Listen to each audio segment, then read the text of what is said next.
आहेत। नक्कीच नक्कीच योगेश, या संदर्भातले अपडेट्स घेत राहणार आहोत। तुर्तास धन्यवाद दिलेल्या माहितीसाठी। वळूयात आपण पुढच्या बातमीकडे। बातमी बीडमधून आहे। बीडमध्ये बंजारा समाजाचा मोर्चा निघालाय। एसटी प्रवर्गातून आपल्याला आरक्षण मिळावं या मागणीसाठी बंजारा समाजानं हा मोर्चा काढलाय। दरम्यान या मोर्चामध्ये मोठ्या संख्येनं समाज बांधव उपस्थित होते आणि आपल्या मागण्या लवकरात लवकर मान्य कराव्या यासाठी त्यांनी हा विराट मोर्चा काढलेला होता।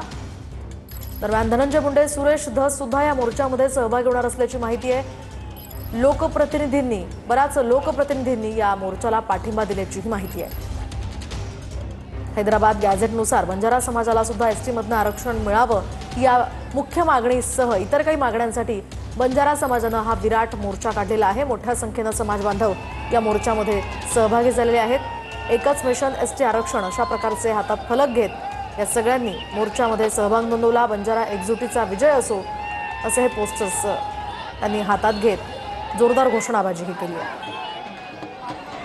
तर बीड नंतर जालन्यामध्ये सुद्धा सकल बंजारा समाजानं हा मोर्चा काढलेला आहे। पारंपरिक आपलं नृत्य करत त्यांनी हा मोर्चा काढलेला आहे। तर या देशामध्ये आम्ही 17 करोड आहोत। एक जात म्हणून, एक समाज म्हणून या देशामध्ये सगळ्यात मोठी जर जात असेल आणि समाज असेल तर तो बंजारा समाज आहे, लंबानी समाज आहे। हा 17 ते 18 राज्यामध्ये मोठ्या प्रमाणात आहे आणि उर्वरित राज्यामध्ये काही प्रमाणात का असना, पण संपूर्ण भारतभर नाही तर आजूबाजूच्या 10 देशामध्ये हा बंजारा समाज पसरलेला आहे।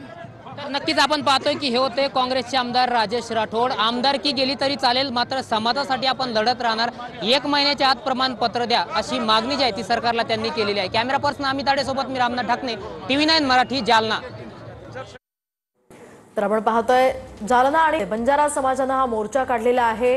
तर एकीकडे आपण पाहतोय आपलं पारंपरिक नृत्य करत त्यांनी या मोर्चामध्ये सहभाग घेतलेला आहे। मोठ्या संख्येनं समाज बांधव या मोर्चामध्ये सहभागी झाल्याचं दिसतंय।